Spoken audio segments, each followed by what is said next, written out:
বদেশ্বরী আউলিয়ার ঘাট করতোয়া নদী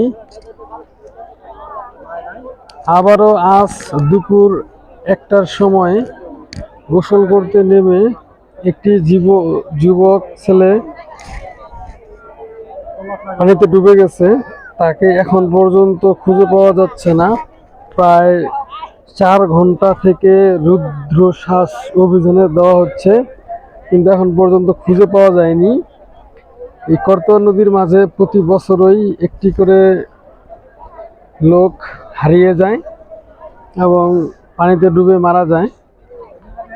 তো এলাকাবাসী যারা ছিল তারা অনেক চেষ্টা করলো, পানিতে ডুবাডুবির চেষ্টা করলো, জাল টানলো এবং অনেক চেষ্টার পরে তারা ব্যর্থ হয়ে গেছে।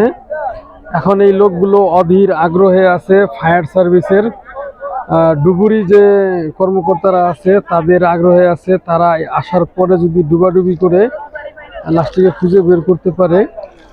অনেক লোকজন এখানে দাঁড়িয়ে আছে।